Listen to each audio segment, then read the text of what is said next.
So why did Heidelberg Materials UK sign up to this EDI project?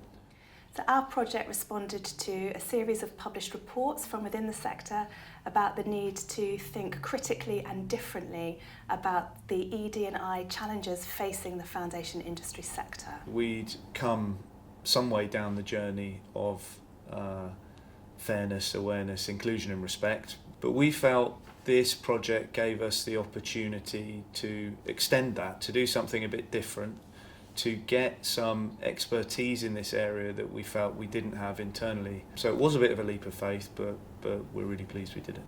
We are a large manufacturing company, and it's not straightforward to embrace some of the EDI methodology straight away. So it was interesting to see how it could be done and learn a little bit more about it ourselves. The three strands of our project involve a form of equity coaching, which is one-to-one leadership development, then a service design element, which is about surfacing employee insights about ED&I and amplifying the voices of employees with lived experience of ED&I, and then also critically using participatory filmmaking that foregrounds the voices and experiences of employees.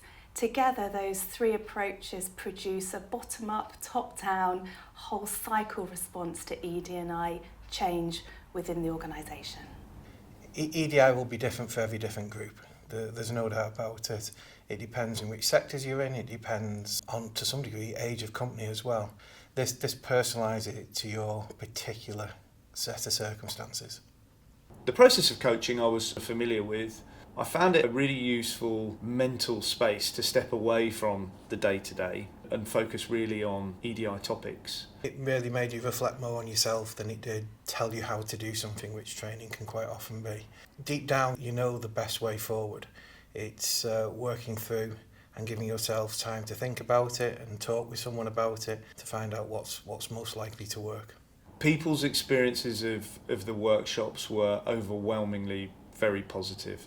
There were some great ideas that came up during the workshops, really helped to formulate a plan for us as a business. So the roadmap was good for us. It does show us the way to go. We're part of a wider group, so we need to align to the wider group. Having the coaching as well has been able to solidify the ideas into my mind of the which way to go, and actually the roadmap backs that up. So it's given us a good firm base to work from.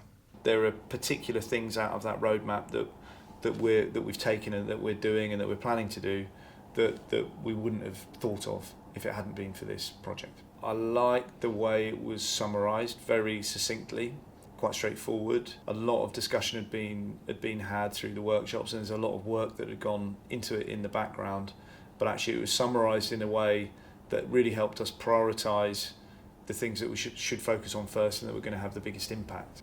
The film I felt was very good. I knew all the photos, the places. There was a few comments in there which made me think personally. Some experiences that were talked about which I found quite difficult to hear actually. The film worked quite well that actually it started off with some of those more difficult things and ended up with the more inspiring things. So I think it worked really well. We've used the film mostly internally. I think there's a little bit of external to show people of where we are. It's a good setting for this is where we're starting from.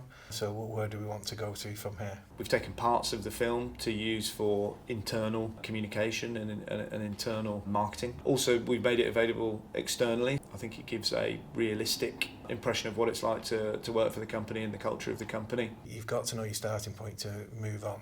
I'll be really happy if in 5-10 years' time someone plays that video and doesn't recognise us from it, that we've moved on. There wouldn't have been much point if people were holding back what they truly felt about these topics or were holding back their true experiences of working in the company. I don't think that would have helped us think about how we want to improve.